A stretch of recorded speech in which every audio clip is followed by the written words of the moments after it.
Bonjour, pour la fête de la Sainte Trinité, j'ai réalisé ce projet de vitrail.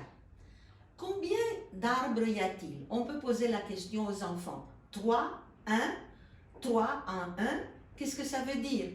Les 3 ont un tronc commun et le feuillage est commun aussi. Remarquons aussi qu'il a la forme d'une croix. Commençons la lecture, la découverte du vitrail de droite à gauche comme dans les écrits juifs. On remarque du côté droit ce bras géant. À qui appartient ce bras et cette main? Peut-être que certains vont dire à Dieu, mais d'autres vont se demander est-ce que Dieu a des mains? Certains vont se souvenir peut-être le psaume 139 qui est chanté. Tu as posé sur moi ta main, c'est toi Seigneur qui me conduis.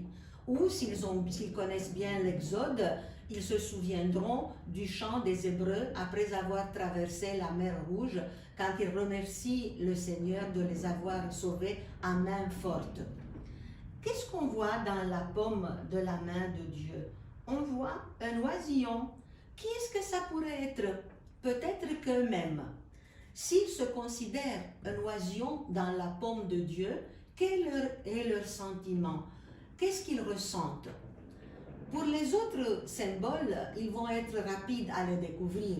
L'eau jaillissante de la Samaritaine, du baptême, ou peut-être l'eau du rocher, les flammes du buisson ardent et de la Pentecôte, la colombe qui fait penser à Noé avec la branche d'olivier et aussi la colombe du baptême.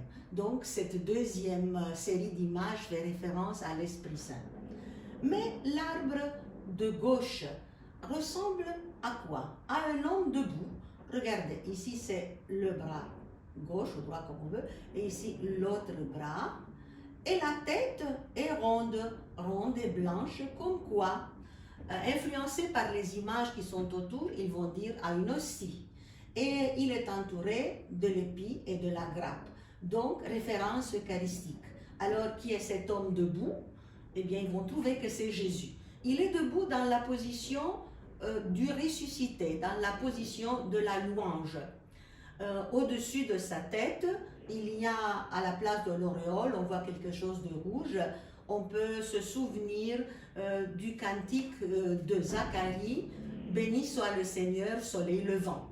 Du côté gauche de la couronne, on voit, qui forme d'ailleurs un des bras de cet homme debout, il y a une branche qui fait référence au dimanche des rameaux.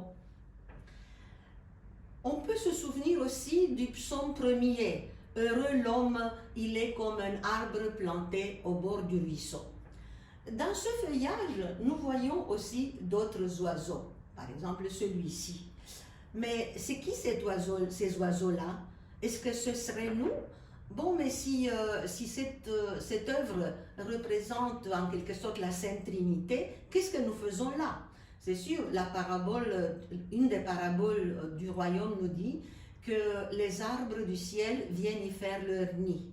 Mais bon, la Sainte Trinité, c'est le Père, le Fils et le Saint-Esprit. Qu'est-ce que nous faisons dedans? Est-ce que nous sommes dans la Sainte Trinité?